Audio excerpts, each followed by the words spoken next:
Stamattina mi sono alzato, oh bella ciao, bella ciao, bella ciao, ciao, ciao. Stamattina mi sono alzato e ho trovato... Buenos días a todos y todas las compañeras y compañeros que nos escuchan en esta transmisión de Rojo y Negro el día de hoy, 18 de mayo del 2020.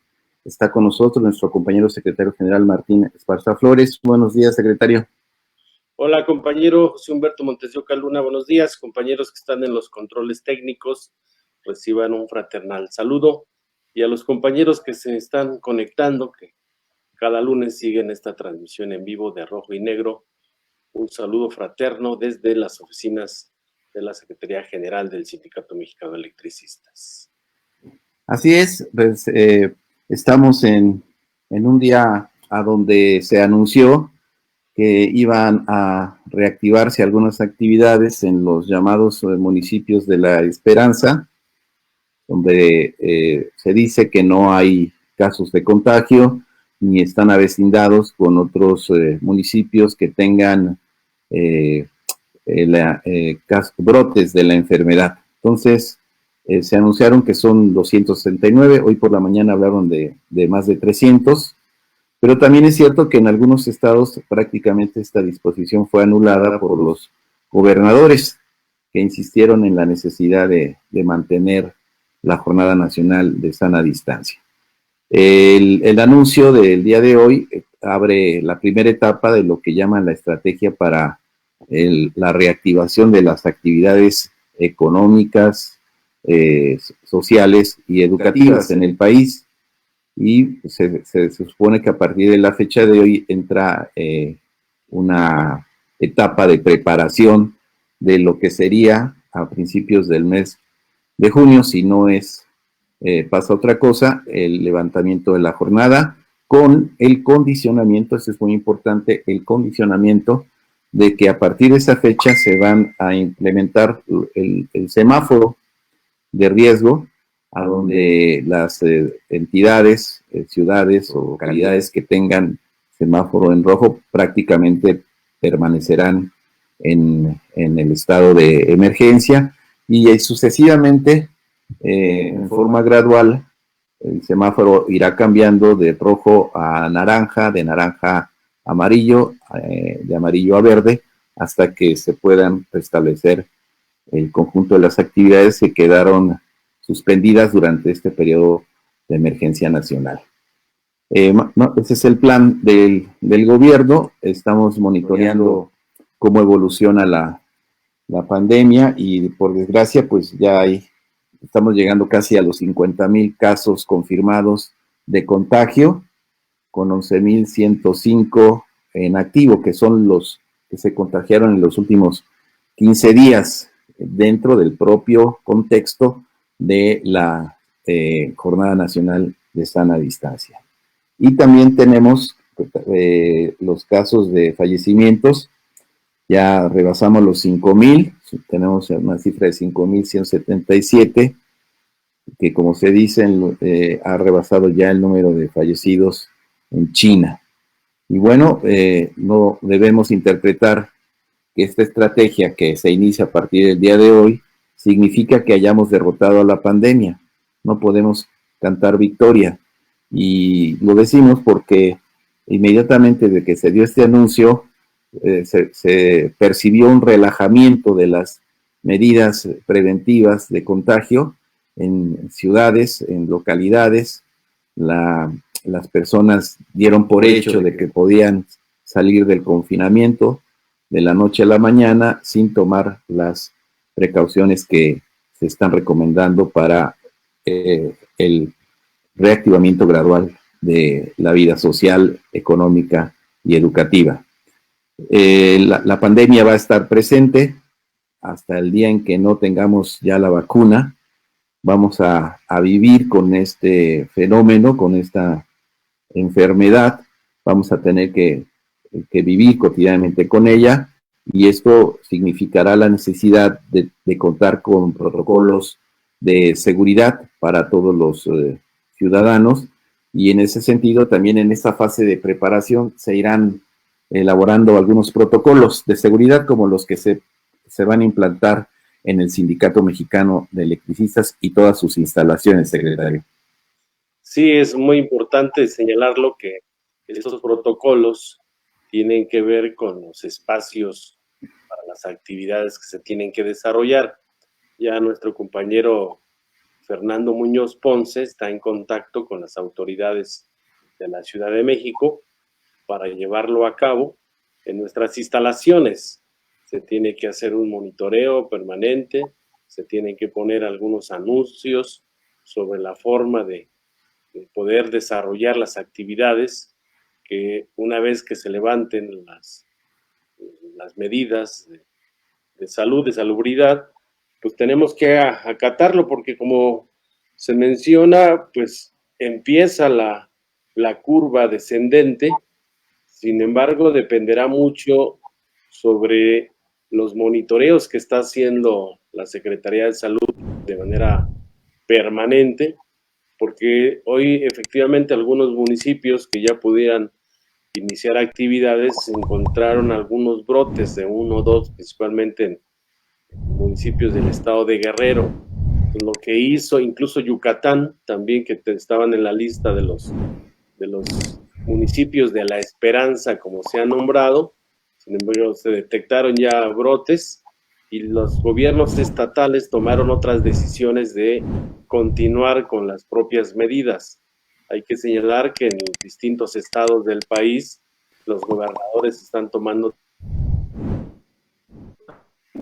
medidas muy extremas. Por ejemplo, en el estado de Hidalgo pusieron retenes, un programa que se llama Escudo del Seguro, pero ahí no es de que te atiendan, te ayuden a checarte la temperatura, a checarte la presión, sino ya es simplemente el doble no circula, 3 días de no circulan los nones, 3 días no los pares, y un sábado, 2 sábados del mes, pero ya a un ladito ya tienen las grúas para levantarte tu coche, meterlo al corralón, y hay bastantes gente ya ahí formadas para pagar las multas. Y si encontraste algún policía de los que traen necesidad de recurso, les brillas un dinero para que puedan dejarte ir. O sea, increíble que les interese más el tema del tránsito, los vehículos, que el auxilio a la población. Son elementos que se consideran, porque también en Jalisco, pues ahí ya el propio gobernador primero decía que iban a levantar antes que el gobierno federal. Lo cierto es que no hay una coordinación nacional sobre las medidas que se tomen para poder levantar. Nosotros en la zona metropolitana, pues sí hay que estar muy pendientes, porque por el aglutinamiento de mayor personas en el Estado de México, la Ciudad de México y los estados circunvecinos, pues sí es donde hay la mayor asentamientos de personas de distintas edades, y que bueno, pues con esta pandemia sí salen afectados la mayoría, principalmente de adultos mayores, pero hoy se observa que también entre edades de 40 a 55 años, pues está muy dura la enfermedad. Entonces creo que vamos a tener que continuar. En el caso del Sindicato Mexicano de Electricistas, queremos informarles que sigue sin aperturarse la actividad de la fábrica de anuncios luminosos. En la generadora Fénix sigue operando, pero algunos compañeros, por cuestiones de salud y edad, tuvieron que irse a sus casas, y estamos en esa condición. Entonces vamos a estar pendientes. La cooperativa están trabajando con el tema de las licitaciones, armar un programa de relanzamiento de la propia cooperativa para poder darle autonomía a las regiones, para que mejor funcione y monitorear las licitaciones. Se sigue trabajando en ese sentido, y creo, bueno, pues tenemos algunos decesos de compañeros que por este virus pues fueron al hospital y se nos adelantaron en el camino. Lo mismo sucedió hace 11 años con el H1N1, y ha sucedido durante todo este tiempo, derivado del ilegal decreto de extinción del narcogobierno de Felipe Calderón, que nos cambió pues en 180 grados nuestra vida laboral y familiar. Así es, nosotros estamos como organización bajo las disposiciones de las autoridades sanitarias del país y al mismo tiempo estamos implementando la elaboración de los protocolos con la asesoría de las autoridades con la finalidad de poder garantizar el acceso gradual y reactivación de nuestra sede sindical en las mejores condiciones, de igual manera en los trabajos que estamos realizando en los diferentes emprendimientos del Sindicato Mexicano de Electricistas. Le vamos a dar seguimiento a esta estrategia de reactivación, poniendo siempre por delante la necesidad de resguardar la vida y salud de nuestros compañeros. Y es el caso también de las actividades que estamos realizando en redes sociales. Esta es una forma de mantener la comunicación, la información con la base. En la medida que no podemos acudir por las condiciones que estamos viviendo al sindicato, hemos habilitado todo un conjunto de medidas que permiten mantener el funcionamiento de nuestra organización. Un funcionamiento que mucho tiene de funcionamiento a distancia, como es esa transmisión, pero que garantiza el funcionamiento y operación de nuestra organización sindical.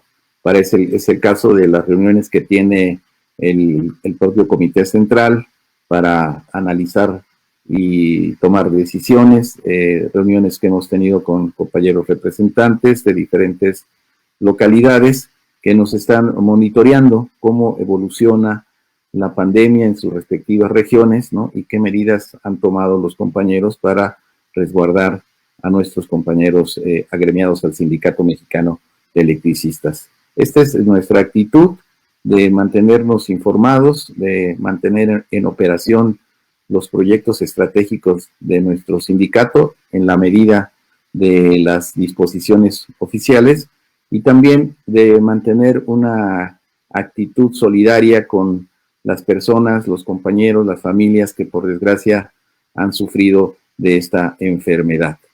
Y en ese sentido, pues tienen el respaldo de nuestra organización, sus familiares y los compañeros que están solicitando el apoyo. Sí, efectivamente, las actividades y las campañas continúan. Por ejemplo, he visto más bardas pintadas en las casas de los compañeros en la campaña de fuera en SUTER, de la zona del Sindicato Mexicano de Electricistas, toda vez que pues estos del sindicato perteneciente a la CTM, que es el SUTER, que siempre han estado al cobijo de los propios gobiernos, pues se metieron a nuestra zona aprovechando el uso faccioso de las Fuerzas Armadas de aquel 11 de octubre del 2009 para ocupar nuestros centros de trabajo. Y curioso que ahora dicen algunos funcionarios que son bienes inmuebles de la Comisión Federal de Electricidad, cuando no sabemos que forma parte del patrimonio de Luz y Fuerza del Centro, que ahí está. Hicieron creer a la población que se había extinto el organismo público descentralizado, como si se desaparecieran por arte de magia las plantas de generación, las redes de transmisión, las subestaciones, las redes de distribución y los propios usuarios que están consumiendo la energía eléctrica en un sistema interconectado nacional.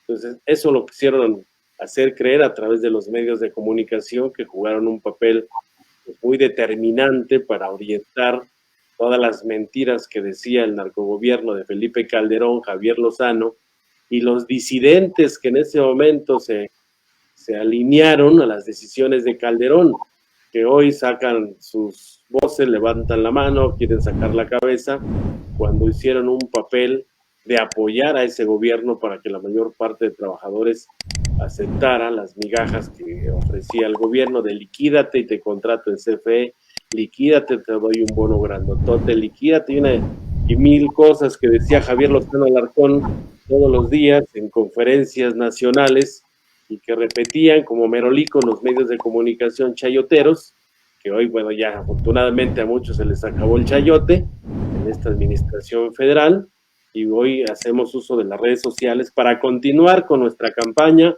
fuera del SUTER de la zona del ESME. Eso es importante, que todos los trabajadores de la Resistencia nos quede claro que lo que hizo el narcogobierno de Calderón fue ilegal, fue inconstitucional desde el punto de vista laboral, desde el punto de vista administrativo, legislativo, violentaron todo el Estado de Derecho, sobornando a jueces, ministros y magistrados que están muy tranquilos, los ministros y magistrados, como si ellos no tuvieran nada que ver con todo el desastre de los gobiernos neoliberales.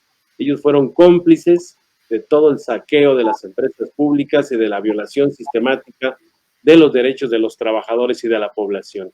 Hay muchas tareas que se vienen, hay que continuar con nuestras campañas y importante los testimonios de los compañeros de la Resistencia que se van aumentando porque pues cuántas actividades no hemos desarrollado a lo largo de casi ya 11 años de lucha en contra de los gobiernos neoliberales y en contra de funcionarios que una vez que están en el poder se les olvida del respaldo popular que recibieron del Sindicato Mexicano de Electricistas.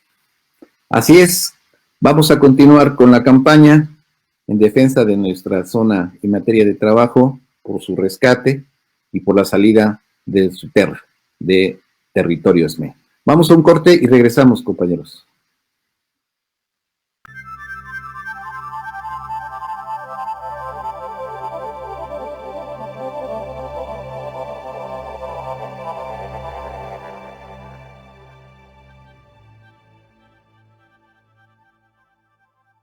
Buenos días.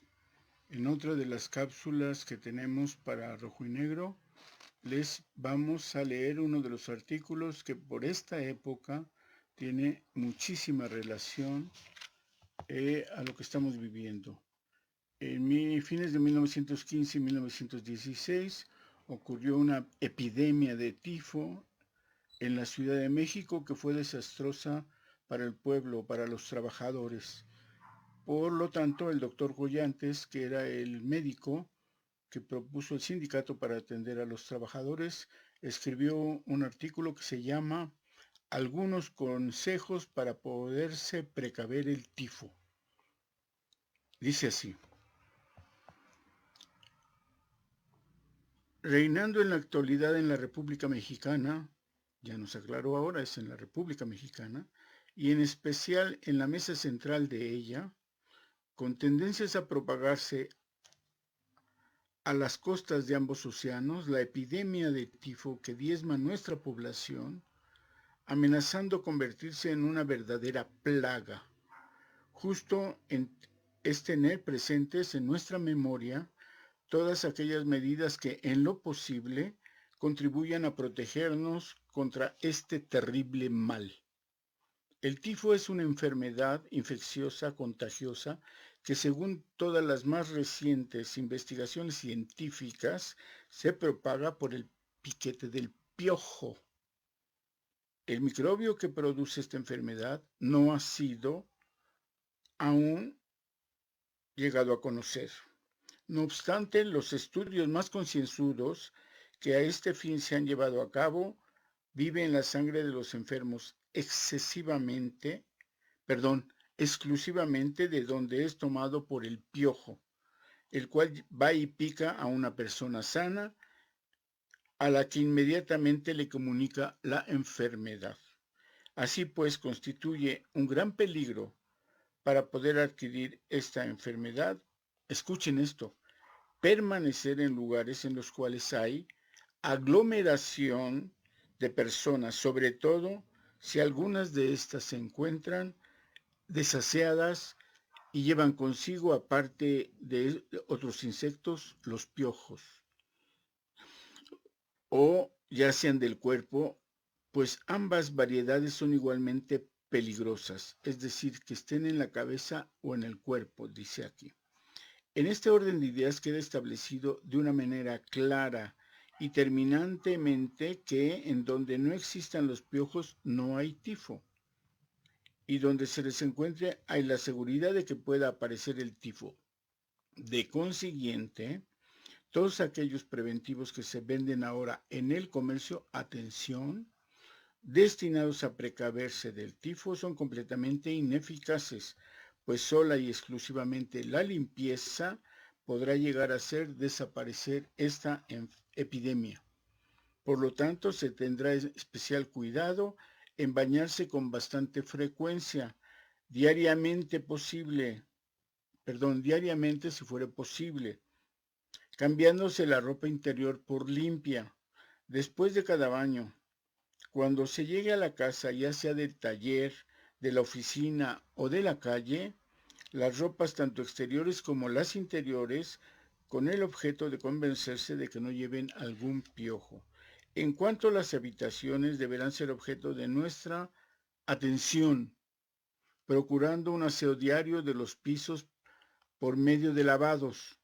Los excusados serán vigilados, haciéndoseles pasar agua con bastante abundancia, y las ropas de cama, colchones y almohadas serán expuestas al sol todas las mañanas, cuando menos durante 2 horas.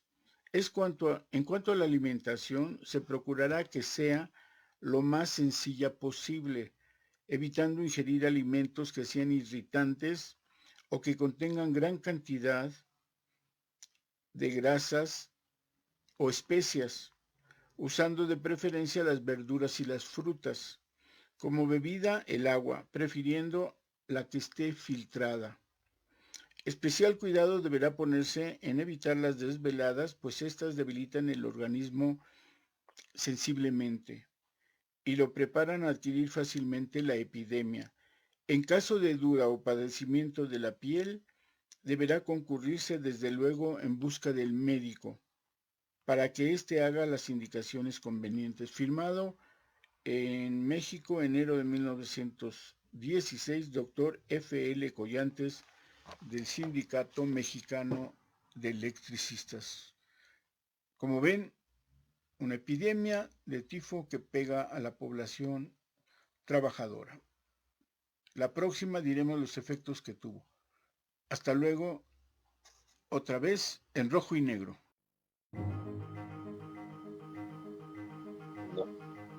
Ya vamos a reiniciar.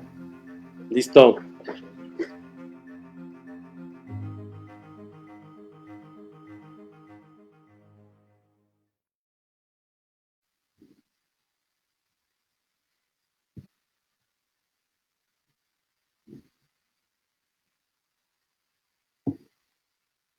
Regresamos a Rojo y Negro el día de hoy, 18 de mayo, agradeciendo los saludos de las compañeras y compañeros que nos escuchan. Omar Mendoza, América García, Roberto Ordóñez, José de Jesús Lira Tapia, Cayo Álvarez, Sergio Rodríguez Palma Angón, Elisa Núñez, Cintia Trejo Bravo, Víctor García, Manuel Espinosa, Lili Lino, José Escobedo, Andrés Aguatzin, Rosario Martínez, Arcadio Velázquez, Rafael Luque, Rocío Higuera, Jesús Juárez, Roberto Colín, Mauricio Gómez Beristain, Paloma Oropesa, David Ángeles, Manuel Feliciano, Sotero Valderrama, Mario Juárez, Leopoldo Gutiérrez, Enrique Guzmán Díaz. A todos ellos, muchas gracias. Y también tiene saludos, secretario. Sí, tenemos varios aquí: Pablo Ej, Jorge Lovera Castañeda, Marco Nader, Diana Álvarez, José Arturo García, Juan Lino Luna, Rayo Ortiz, Roberto Alcántara, Víctor Rosas, Luis López, Armando Romero, Víctor Mora, Arturo Esquivel, Israel Velázquez Urbina, Ángel López, Gabriel Martínez, Francisco Guzmán Piña, Mario Navarrete, José Manuel Carmona, José Arturo García, Leticia Alfaro. A todos ustedes, compañeros y compañeras, un fraternal saludo, fraternal combativo saludo desde las redes sociales que hoy transmite Rojo y Negro. Vamos a continuar, compañero Humberto, hay más información. Sí, pero antes, secretario, vamos a dar el pésame a los familiares del compañero Juan Rivas Mendoza, del Departamento Personal Construcción, a la familia del compañero Alberto Mimbrera Becerra, del Departamento de Distribución Foráneo, y a la familia del compañero David Huerta Rodríguez, jubilado del Departamento de Líneas Aéreas, que desgraciadamente fallecieron por estos días.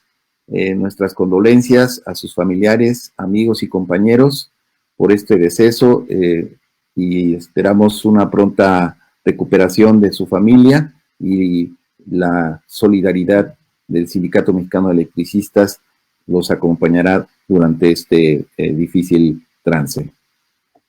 Sí, efectivamente, a nombre del Comité Central de las Comisiones Autónomas, nuestra más amplia solidaridad a los familiares de los compañeros que se nos han adelantado. Y también por la mañana nos reportaban el compañero Mayén de Construcción Civil que el papá y la mamá de un compañero de Construcción Civil habían fallecido. Una vez que tengamos los datos correspondientes, lo veremos también a través de este medio. Sí es importante continuar con las medidas de salubridad. Sí es un tema que pues, muchas veces se quiere relajar las medidas de salubridad y las consecuencias sí son devastadoras. Hay muchos contagios ya que están identificados y hay hospitales que tienen ya casi un 40% que estaban destinados para atender casos de COVID-19. Entonces, hoy lo informaban también eso por la mañana y lo han estado informando todos los días. Pues queremos decirles a los compañeros que hay que mantener nuestra comunicación a través de estos medios para que podamos continuar y levantar lo más pronto posible estas medidas que permitan continuar con la lucha del Sindicato Mexicano de Electricistas. Descansen en paz nuestros compañeros. Bien, vamos a abordar otros temas en este programa. Quisiéramos hablar un poco sobre lo que está sucediendo en el sector eléctrico de frente a algunos acuerdos que se han tomado por parte del SENACE y de la propia Secretaría de Energía y que causaron cierta preocupación en algunos compañeros de si esto iba a tener alguna repercusión negativa en nuestros emprendimientos económicos y si esto se iba a escalar hacia una afectación al Sindicato Mexicano de Electricistas y los proyectos que hemos impulsado como parte de la reinserción laboral de todos nuestros compañeros en Resistencia. Al respecto, pues queremos comentar este tema. Sí, es muy importante resaltar que el acuerdo que fue publicado en el diario oficial de la Federación, en el vespertino, por parte de la Secretaría de Energía, pues le da una serie de facultades a la Comisión Federal de Electricidad, conjuntamente con el SENACE, para definir estos criterios que le llaman seguridad al sistema eléctrico nacional. El control desde siempre lo ha tenido el Centro Nacional de Control de Energía, antes era un apéndice de la Comisión Federal de Electricidad y con la reforma privatizadora de Enrique Peña Nieto, con Felipe Calderón, priistas y panistas y algunos partidos satélite, que es curioso, estuvieron cuando aprobaron la reforma energética y ahora ya está del otro lado, así muy nacionalistas, y esa reforma que se terminaron imponiendo en el 2014 desincorpora al Centro Nacional de Control de Energía, lo crea como un organismo público descentralizado con personalidad jurídica y patrimonio propio, que por cierto, la propia ley dice que los trabajadores del SENACE no tienen derecho a tener un sindicato ni a tener un contrato colectivo de trabajo, así lo pusieron en la propia ley. Y son los encargados de mantener el control y la operación y establecer reglas parejas para todos los que participen en los mercados, que establece también la ley.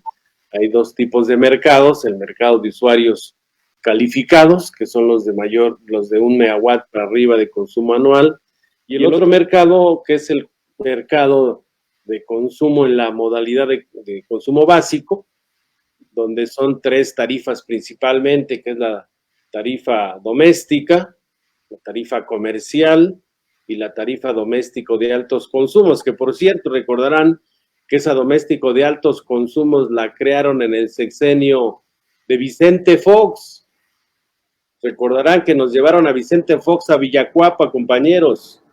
Hay que recordar quién era el secretario general, quién era el secretario del trabajo de aquella época, quienes se quedaron callados cuando esta tarifa doméstico de altos consumos la impusieron para que el gobierno tuviera más dinero, porque no le aprobaron su reforma fiscal. Entonces el SENACE es el que tendría que estar poniendo las reglas. El SENACE, además de que es el organismo rector del control y de la planeación del sistema, pues prácticamente el Centro Nacional de Control de Energía también le pusieron sus dientitos, sus colmillitos, en el sentido de cualquiera que no cumpla con las reglas establecidas, el SENACE tiene facultades de mandar inspectores, incluso hasta interventores a verificar las plantas de generación que cumplan con las normas de eficiencia, eficacia y sobre todo que no pongan en riesgo el sistema eléctrico nacional. Eso se ha venido haciendo de siempre. Ahora la modalidad de este acuerdo pues se estriba principalmente en lo que tiene que ver con las plantas de generación eólicas, que sabemos que la mayor parte de eólicas están en Oaxaca, allá en el istmo de Tehuantepec, ahí están muchísimas plantas eólicas. Hay otras más que están también en la zona de Tamaulipas, en la península de Yucatán, principalmente en Quintana Roo hay algunas, y las otras eólicas están para acá, para Baja California Norte, se llaman La Rumorosa, y donde pues la mayor parte de esta energía, ¿quién se la entrega? Pues se la entregan a la Comisión Federal de Electricidad vía las redes de transmisión. Y entonces forma parte de un protocolo establecido también en lo que es el Acuerdo de París, donde todos los países están comprometidos a tener por lo menos un 35% de energías renovables, que quiere decir que en México pues ni siquiera estamos llegando al 10% de energías renovables. Todavía hay un margen importante para poder llegar a esa meta, porque si es realidad el calentamiento global de la Tierra, y donde muchos países desarrollados pues ya llevan hasta un 50% de su generación eléctrica con renovables. Ha llegado el caso de países europeos de que el costo de la electricidad ha llegado a valer 0 por tanta energía que están produciendo a través del viento, a través del sol, a través de los vapores como la geotermia, y hoy pues muchos países están muy avanzados en eliminar la huella de carbón. Con este acuerdo publicado el día 15, pues todavía no se establece realmente cuáles van a ser sus alcances, ¿no? Cómo dejar fuera estas inversiones, lo dudo, que se va a dejar, y además pues los cumplimientos con los protocolos que están obligadamente México a cumplirse. En el caso de Fénix, el Sindicato Mexicano de Electricistas, que forma parte accionaria, pues nosotros generamos en 2 vías. Generamos con las hidroeléctricas, que le llaman energía base o carga base. Por cierto, una buena noticia, que esta semana, el día 20 de mayo, se inician ya las pruebas con la hidroeléctrica de Temascaltepec. Ahí tenemos 3 generadores, bueno, hay 4 unidades de generación, 3 ya están prácticamente listos para iniciar pruebas, y una vez que concluyan satisfactoriamente las pruebas, dejar ya permanente esa generación que hace falta para reactivar o mejorar el voltaje en ciertas regiones.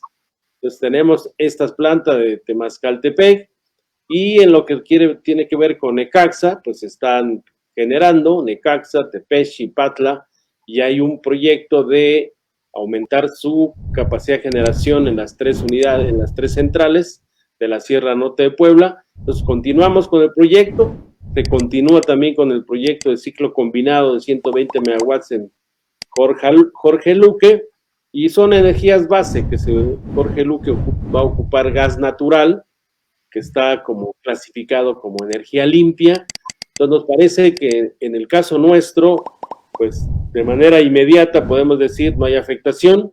Lo que hay que revisar muy bien para poder hacer un análisis más serio es ver la vinculación de este acuerdo con lo que ya la Comisión Reguladora de Energía había acordado el año pasado referente a la generación distribuida, donde cada usuario de manera particular puede incorporar hasta 0.5 megawatts de generación distribuida para autoabastecimiento propio conectado a la red y excedentes venderlos al mercado.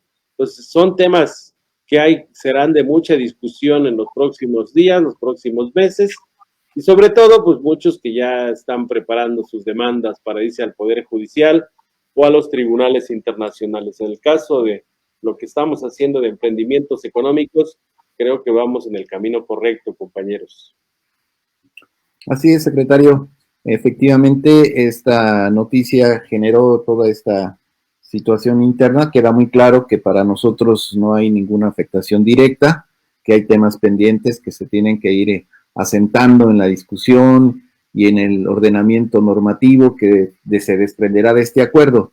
Pero en primera instancia nosotros tenemos que recalcar que nuestros emprendimientos en el sector eléctrico no tienen afectación, por lo que ya señaló nuestro compañero secretario general.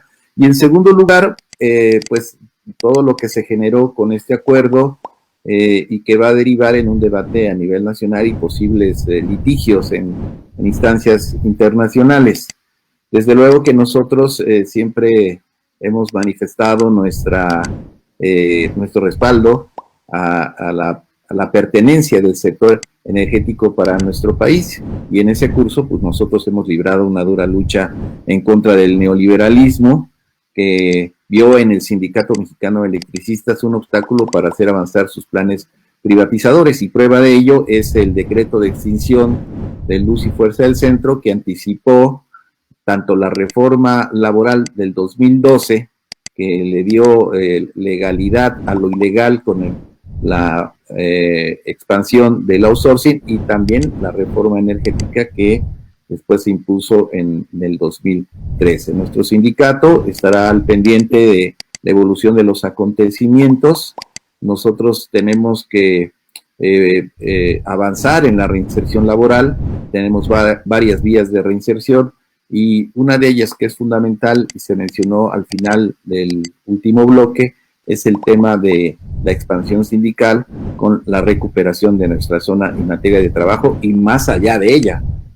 Como ya se vio en el estado de Michoacán, nosotros pudimos colocar ahí a un grupo de compañeros en una zona que anteriormente no teníamos. Y así vamos a estar al pendiente y desarrollando esta estrategia de reinserción laboral, disputando titularidades de contratos colectivos, porque todos sabemos que en el sector privado de la energía, pues lo que hace falta ahí es la sindicalización y la contratación colectiva, porque los trabajadores de las grandes empresas transnacionales carecen de esta condición que permite pues tener un trabajo digno dentro del sector. Así están las cosas, secretario general. Sí, es muy importante resaltar que el Sindicato Mexicano de Electricistas ha presentado una serie de demandas por contrato de obra y contrato de operación a varias empresas que ya están operando en el sector eléctrico y algunas que van a iniciar. Inclusive en la investigación que se hizo por parte del jurídico, resulta que la misma Comisión Federal de Electricidad de estas empresitas que crearon empresas productivas del Estado como CFE Energía, CFE Consumo Básico, pues tienen contratados empresas de outsourcing. O sea, si la ley federal del trabajo, de las modificaciones que hubo el año pasado, tienen que ser contratos colectivos de trabajo donde los sindicatos los tienen que legitimar, y además sus directivas electas con voto directo y secreto, porque forma parte de las medidas que se tomaron en el marco del acuerdo comercial de libre comercio con Estados Unidos y Canadá. Entonces creo que son muchos elementos, hay mucha actividad y una perspectiva importante para el Sindicato Mexicano de Electricistas. Uno de los mejores ejemplos fue la hidroeléctrica Francisco J. Mujica, ya en Michoacán, que ya están nuestros compañeros operando, pero así hay varias empresas que ya tenemos demandadas ante la Junta Federal de Conciliación. Algunas se han llevado a cabo las audiencias, otras las han pospuesto por este tema de la pandemia, pero creo que vamos en el camino correcto para democratizar y generar más fuentes de trabajo para los compañeros de la resistencia.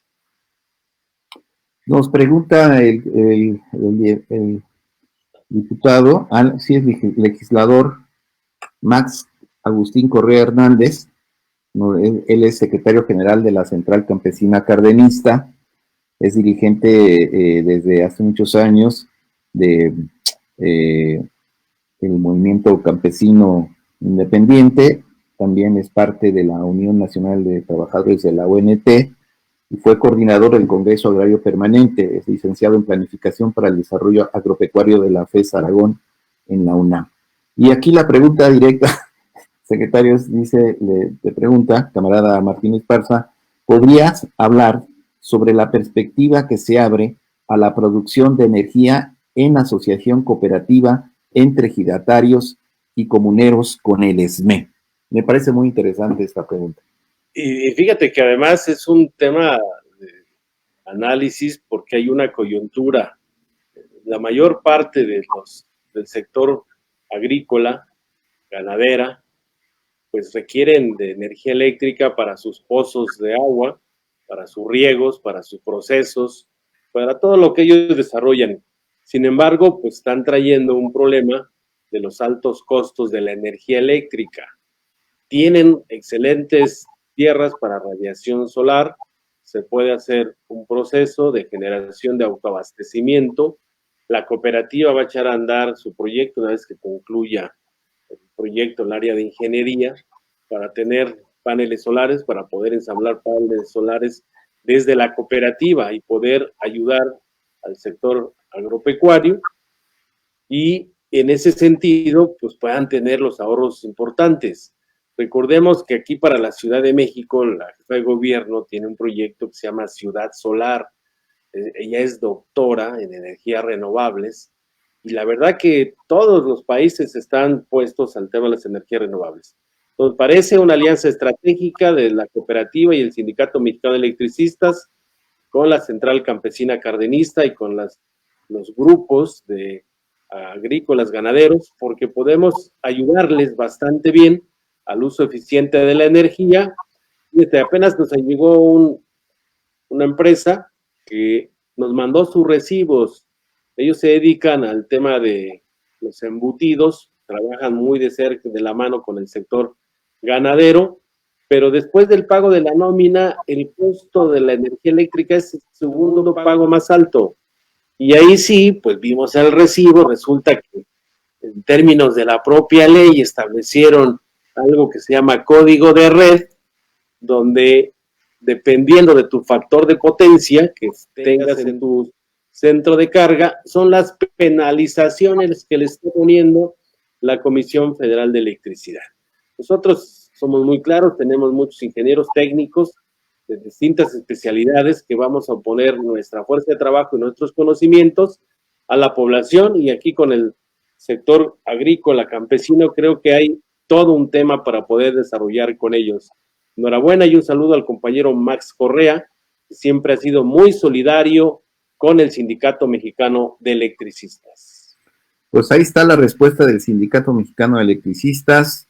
Pues pongámonos de acuerdo, sentémonos a platicar y a trabajar en torno a esta iniciativa que en lo particular a mí me parece muy destacada, porque estamos de frente a la necesidad de la reactivación económica y sí es muy importante que le demos un lugar preponderante a la economía social, a la organización directa de los productores para satisfacer sus necesidades de energía, para establecer vínculos con los consumidores, para quitar a los intermediarios, para establecer toda una cadena de organizaciones procurando reactivar el mercado interno, y nos parece que una alianza así entre las organizaciones campesinas y el Sindicato Mexicano de Electricistas tiene un carácter estratégico. Entonces, de nuestra parte, pues estamos abiertos y ya nos pondremos de acuerdo con el compañero Max Correa para iniciar los trabajos en esta perspectiva. ¿Les parece bien? Vamos Muy bien. Secretario. Sí. Solamente es muy importante resaltar que se actualiza la demanda de los usuarios del derecho humano a la electricidad. O sea, en este tema de la caída brutal de la economía, de un decrecimiento del sector económico por la baja de la producción, nos parece entonces que el Congreso de la Unión, Cámara de Diputados, debería estar ya legislando la iniciativa de ley que presentó la Asamblea Nacional de Usuarios de la Energía Eléctrica, conjuntamente con muchas organizaciones. Es una iniciativa ciudadana que en el momento hoy que vivimos los mexicanos, el derecho humano a la electricidad es fundamental. Perfecto. Estamos en contacto entonces con el compañero Más Correa para atender estas propuestas y trabajar juntos. Vamos a un corte y regresamos, compañeros.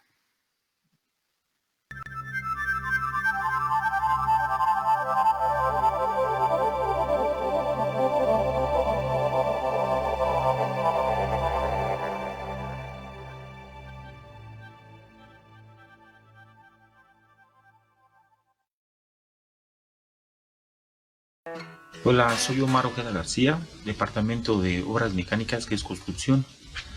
Bueno, antes que nada, ese día de la noche del 11 de octubre de 2009, el presidente Felipe Calderón tomó las instalaciones de Luz y Fuerza del Centro ante un medio de un decreto anticonstitucional.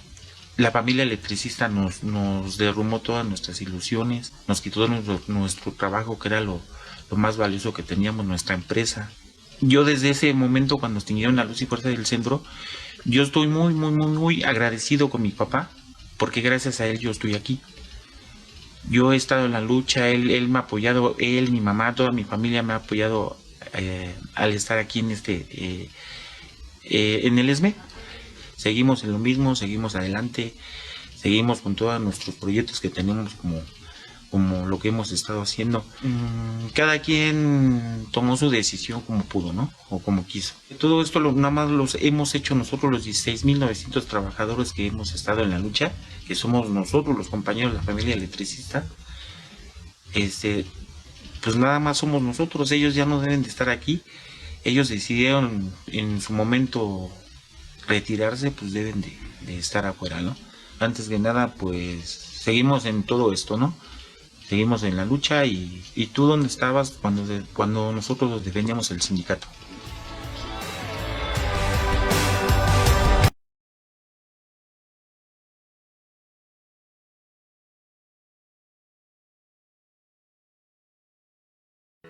Mi nombre es Claudia Rodríguez Lara. Pertenezco al Sindicato Mexicano de Electricistas. Soy socia comisionada con una antigüedad de 8 años, en las cuales siempre traté de desempeñar mi trabajo en las diferentes áreas y oficinas donde fui asignada. Siempre empeñada en que las cosas salieran bien y dar lo mejor de mí, porque fueron los principios que yo recibí en casa. Siempre dar lo mejor de ti en el trabajo. ¿Qué fue lo de la resistencia? Bueno, fueron o han sido unos años nada fáciles, creo que para nadie. Todos en algún momento tuvimos cosas que hacer.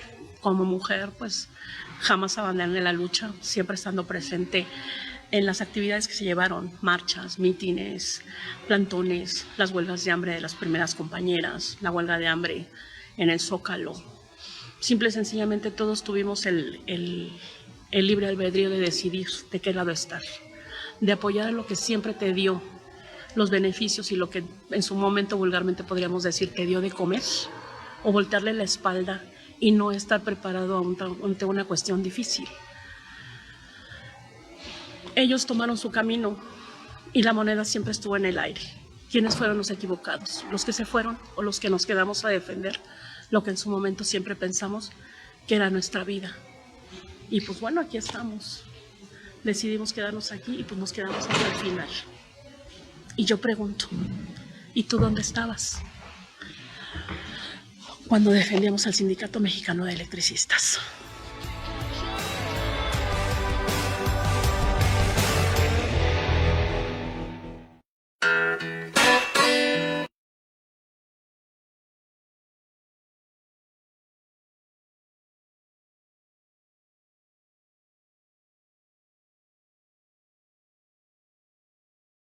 ¿Te interesa el tema de la energía eléctrica en México? Entonces te interesa este número de la revista Petróleo y Energía, donde conocerás una historia que se sigue construyendo, la del Sindicato Mexicano de Electricistas en Resistencia, de voz de su secretario general, Martín Esparza. Lee la entrevista completa. Haz clic.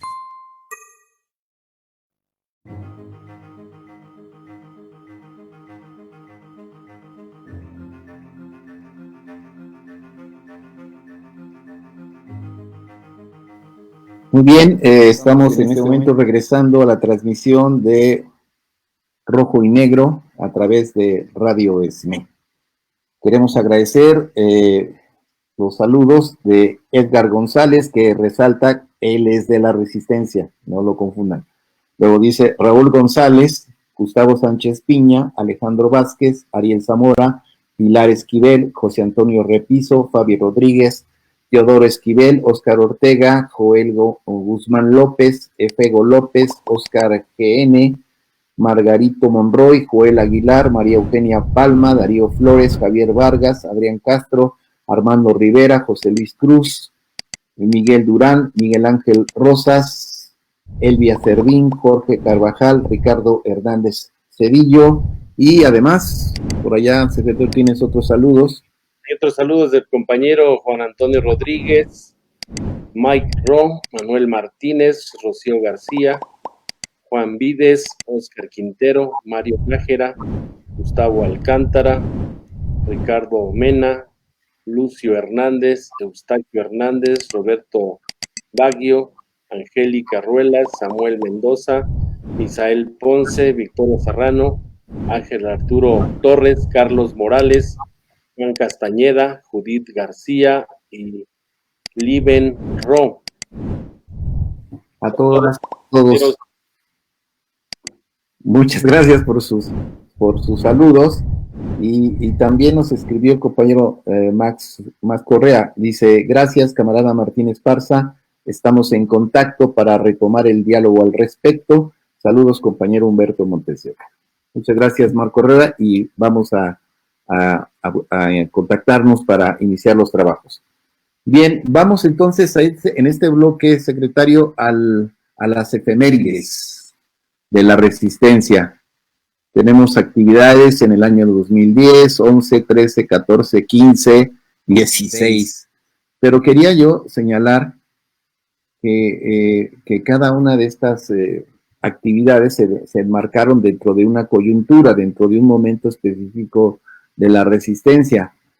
Por ejemplo, en el año del 2010, la campaña en contra del sindicato, esta campaña de criminalización, persecución y judicialización que nos montó el narcogobierno de Felipe Calderón, pues tenía como objetivo descabezar al movimiento, encarcelar a nuestros compañeros, intimidar a nuestra base social para lograr el efecto de la liquidación, que seguían insistiendo en que liquídate y luego vemos, ¿no?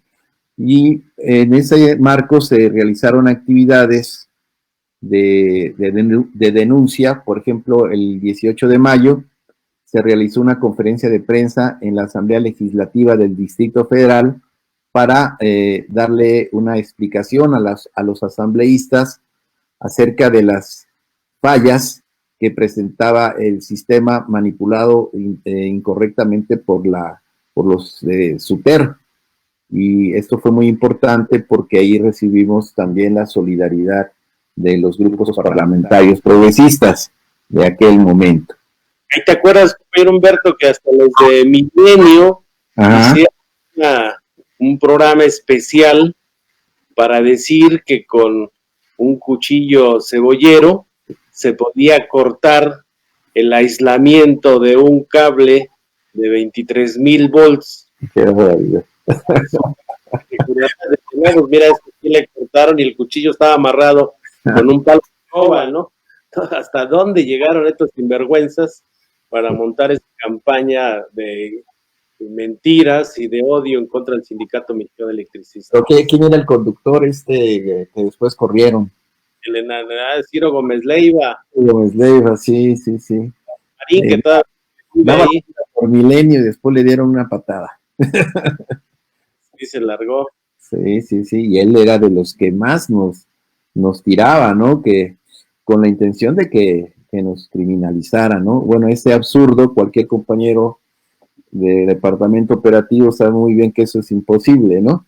Pero ahí estaba con su cuchillo cebollero, haciendo una demostración de cómo habíamos cortado un cable de mediana tensión para sabotear al sistema. Esta era una de las acusaciones, que nos acusaban de los sabotajes, que no eran otra cosa que las fallas por la ineptitud de los esquiroles del SUTER, que no podían equilibrar las cargas de nuestra red automática central, que de hecho al final mejor la quitaron, secretaria, porque eran incapaces de operarla.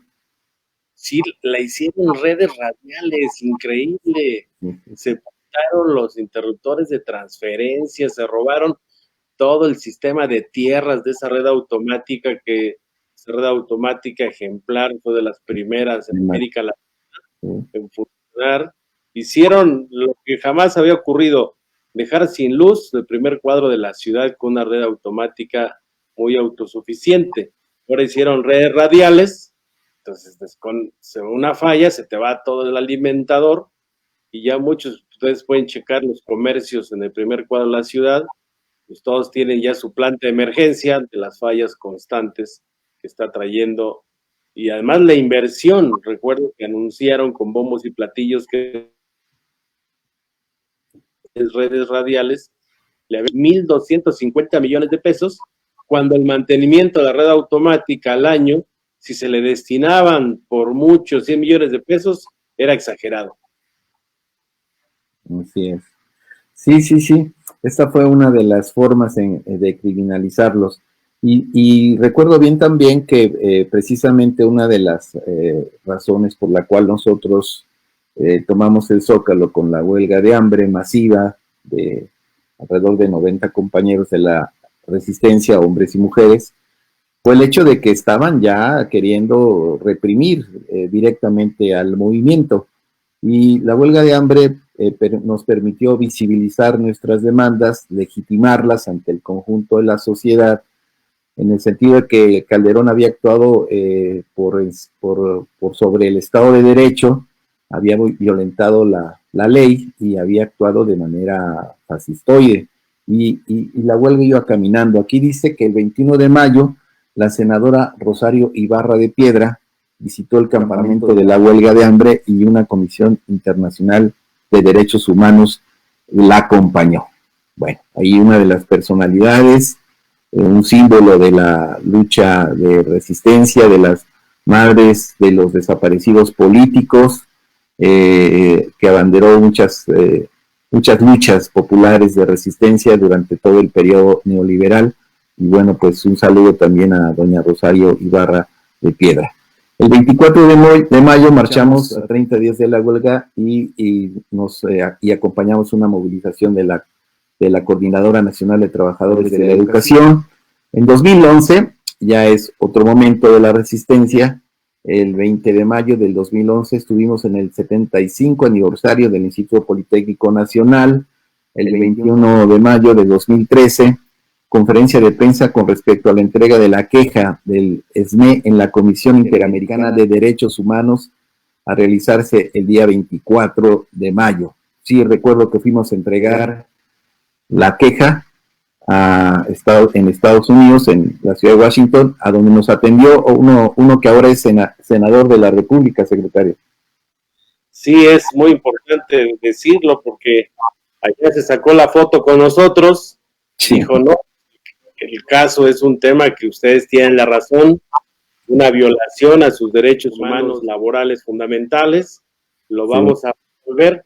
Y unos días antes de que dejara el cargo de secretario general de la Comisión Interamericana de Derechos Humanos, pues fue cuando nos contestaron en 2 renglones que no había elementos para revisar si hubo violación a nuestros derechos humanos laborales. Y después ya le dieron su premio para irse como senador de la República, entró por un partido y después ya se hizo independiente, pero pues sí, el cargo por 6 años, y nos referimos a Álvarez y Casa. Emilio Álvarez y Casa, que se está montando en todos los movimientos sociales de desaparecidos, y bueno, pues ya le alcanzó la justicia y es senador de la República. Sí, le dio carpetazo ya en la Comisión Interamericana de manera inconcebible, ¿no? Después de que le presentamos todo un expediente de las violaciones de los derechos humanos y laborales de los 44,000 trabajadores de Luz y Fuerza, recuerdo bien. También presentamos varias horas de grabación de testimonios de compañeros en resistencia que habían sido afectados económica, moral, emocionalmente por el decreto de extinción, por la misma violación de los derechos humanos de todos nosotros. Y bueno, parece que no le hubiéramos entregado nada, porque esta resolución fue completamente violatoria de nuestros propios derechos. Y bueno, aquí lo importante es que nosotros no nos confiamos solamente de que metemos la queja y esperamos que la comisión nos dé la razón y siente al Estado mexicano a buscar una solución amistosa, así le llaman ellos, y si no hay solución amistosa se va a la Corte Interamericana. Todo ese proceso pudo haber durado muchos años y nosotros pensamos que no podíamos confiarnos únicamente de esta vía y que tendríamos que seguir con las movilizaciones y con la negociación. Y fue así que casi al término de la negociación ya nos enteramos de este rechazo.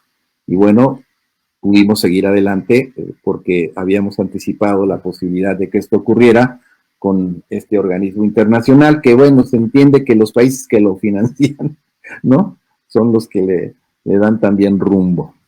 Bueno, vamos al 2015, compañeros. Aquí tenemos habíamos dicho la semana pasada que estuvimos en esta caravana, en defensa de la tierra, del territorio, del agua, la vida y el trabajo, con un conjunto de organizaciones independientes, campesinas y de comunidades indígenas recorriendo el país, exigiendo la libertad de uno de los dirigentes, Mario Luna, del pueblo yaqui.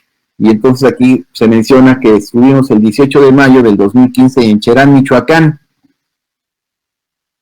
Ahí se realizó un brigadeo, un mitin y entrevistas en Radio Fogata, un espacio de comunicación comunitario de este pueblo en resistencia.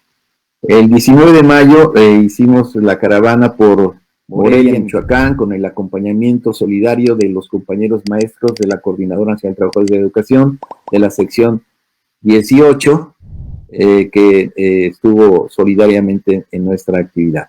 El 20 de mayo del 2015, la División El Oro recibió a los caravaneros y de ahí nos trasladamos a Xochicuautla, Morelos. El 21 de mayo del 2015 la caravana estuvo en Toluca, Estado de México, y cerró en Xochimilco, como decíamos la semana pasada, con un importante documento que es importante traerlo a valor presente en el contexto de la necesidad de articular a los movimientos sociales y esta alianza entre sectores productivos de la población, como la alianza entre la clase trabajadora, la clase campesina y los pueblos originarios. Y el 22 de mayo llega la Caravana Nacional en Defensa del Agua, el Territorio, el Trabajo y la Vida al Zócalo capitalino, donde realizamos un mitin de cierre. En 2016, en mayo del 16 de mayo, instalamos guardias en diferentes centros de trabajo para exigir al gobierno el cumplimiento de los acuerdos pactados y la entrega de los centros de trabajo. Aquí ya comenzamos una etapa de resistencia, de lucha ante el incumplimiento del gobierno de Enrique Peña Nieto en ese momento, que no nos entregaba lo que ya habíamos pactado en el memorándum de entendimiento. Entonces el 19 de mayo estuvimos en el Almacén Tacuba, el día 20 en Taller Salónica, el día 23 en la posta de Cuatro Caminos, en el conjunto Tacuba, el 24 de mayo también en el conjunto Tacuba, y se realizó también un congreso por esas fechas de la Confederación Nacional de Jubilados y Pensionados Adultos Mayores de la República Mexicana, que es otro de los instrumentos de lucha que generamos en el periodo de la resistencia. Y finalmente vamos a dos fechas, el 23 de mayo de 2017, marchamos junto con la Asamblea Nacional de Usuarios de la Energía y recibimos la presea Ricardo Flores Magón en la Universidad Autónoma de Chapingo en reconocimiento a la digna lucha de resistencia del Sindicato Mexicano de Electricistas.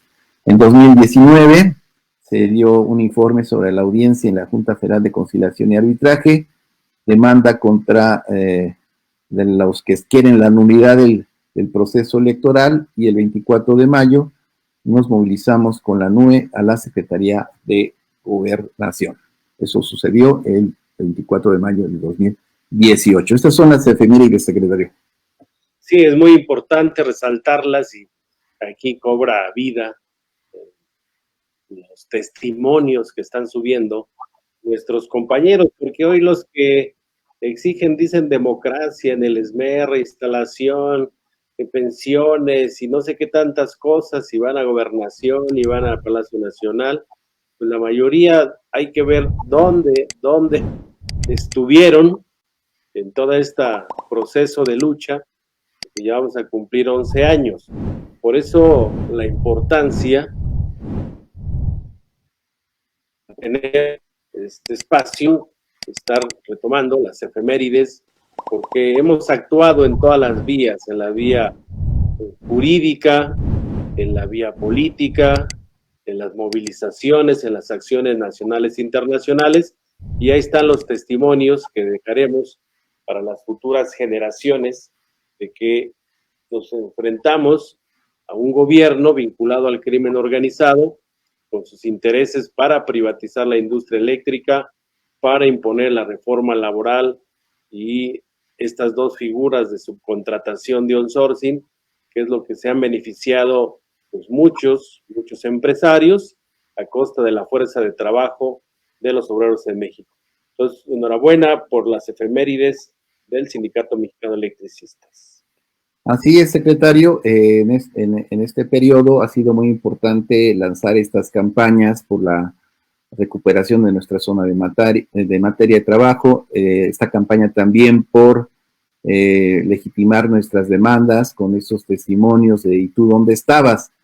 Porque las descalificaciones de los oportunistas pretenden hacer pasar como buenos sus reclamos, ¿no? Y simular que dentro de la organización hay un descontento, cuando el descontento sí existe, pero es en contra de ellos, porque su actitud oportunista pretende desplazar los derechos ganados por los compañeros en resistencia con todo ese conjunto de demandas que pretenden conquistar sin haber participado en la lucha social del Sindicato Mexicano de Electricistas, a grado tal de que, bueno, pues ya se juntaron todos los oportunistas, ya están ahí resucitando al Marrano Muñoz, ¿no? Como un líder, ¿no? Y bueno, pues será el líder de la derecha, el líder del oportunismo, el líder de los traidores, de los esquiroles, y bueno, ya se quitaron la máscara, y actualmente están ya identificados como un solo bloque en contra de la digna resistencia del Sindicato Mexicano de Electricistas. Las campañas nos han permitido movilizar a nuestra base social, cerrar filas en torno a nuestro secretario general, el compañero Martín Esparza Flores, ¿no? Y de fortalecer todas nuestras estructuras y nuestras instancias sindicales para hacer frente, pues, a la problemática que estamos viviendo, que es un momento histórico difícil para todos los trabajadores en nuestro país, y qué mejor que contar con una organización de lucha para darle seguridad a nuestros agremiados. Y en ese sentido, secretario, hay unas preguntas acerca de lo de la distribución de los dividendos para también cerrar con eso este programa. Sí, es muy importante resaltar que en aquella ocasión del 2009, ya rumbo a las elecciones de la presidencia de la República, recordarán compañeros, Sí. que atrevieron estos que se aliaron con el gobierno de Calderón a denunciar ante el IFE, todavía era el Instituto Federal Electoral, en el sentido de que nosotros estábamos financiando las campañas de Andrés Manuel López Obrador. Eso lo dijo Alejandro Muñoz. Y lo presentaron como denuncias ante el propio IFE, y después, con esas notas periodísticas, el abogado egresado de la Universidad de Santo Domingo, mejor conocido como El Lobo, que aquí tengo su documento estratégico que dice Felipe Calderón Hinojosa, presidente constitucional de los Estados Unidos mexicanos, y lo titula: Compañero Felipe, me es grato dirigirme a usted, cuando se robó la presidencia del 2008, fíjate, nada más. Uh-huh. Ahí están los testimonios, y hoy que ya se juntaron, hay que ver cómo sostienen sus demandas que presentaron en distintas instancias, donde supuestamente de las cuotas sindicales se apoyaban las campañas políticas de Andrés Manuel López Obrador. Incluso el marrano Muñoz se atrevió a decir que él era el que llevaba el dinero. Sí, sí. Le estábamos dando 60 millones de pesos, imagínate. O sea, una serie de mentiras. Y qué bueno que ya dan la cara, qué bueno que están juntos los dañeros con Alejandro Muñoz, con los exsecretarios generales que andan ahí muy activos. Y eso es lo que se va a dejar muy claro con los compañeros de la resistencia. Los que estuvimos al frente por sostener a nuestra organización sindical, y los que traicionaron al Sindicato Mexicano de Electricistas, que incluso se atrevieron a demandar la disolución del sindicato en la Junta Federal de Conciliación y Arbitraje. Y otro de los abogados activos ahí, que era del Departamento de Construcción, de la Gerencia de Construcción, nos demandó el año pasado diciendo que nosotros los corrimos del sindicato y están exigiendo que les regresemos su membresía del Sindicato Mexicano de Electricistas cuando ellos fueron a firmar su convenio de renuncia voluntaria y a dejar a un lado la protección del Sindicato Mexicano de Electricistas. Creo que son elementos sustanciales que nos va a permitir para el análisis de los próximos días quién es quién en el Sindicato Mexicano de Electricistas, dónde estaban, y sobre todo los testimonios de cada uno de nuestros compañeros.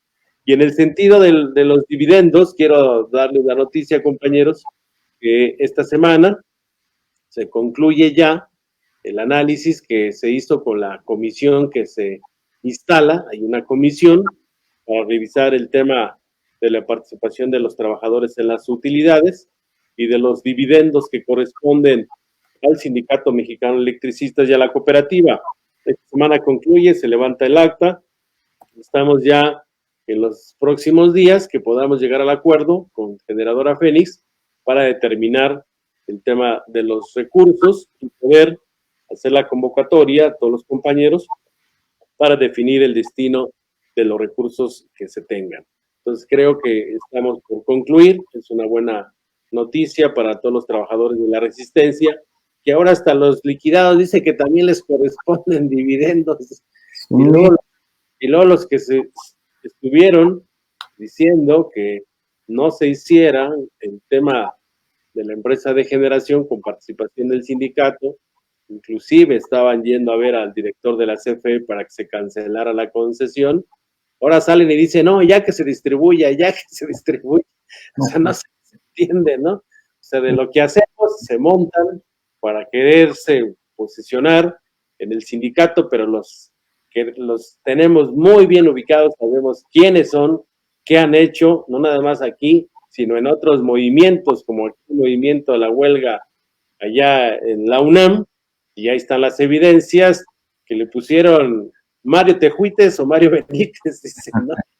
Bueno, acá, ahora la noticia es de que ya reconocen a su líder, ¿no? Lo estuvieron ocultando todo el tiempo y ahora sí ya salía a la luz de que quien está atrás de los dañeros de Mario Benítez, pues es Alejandro Muñoz Reséndiz, con el cual comparten su movimiento. Estamos pues terminando Rojo y Negro con esta buena noticia que nos da nuestro compañero secretario general. Les agradecemos su participación en esta transmisión y nos vemos en la próxima. Secretario. Es el momento de despedirnos, saludamos a todos los compañeros, hay que mantener la sana distancia, no relajar el tema de la salubridad y esperar a las noticias que esté dando el gobierno de la República. Por nuestra parte, ya la Secretaría del Interior del sindicato va a estar haciendo los protocolos para nuestras propias instalaciones y esperando el regreso a las actividades de lucha por recuperar nuestra zona en materia de trabajo, por la reinserción laboral de los compañeros de la Resistencia. Hasta la próxima. Muchas gracias. Vale.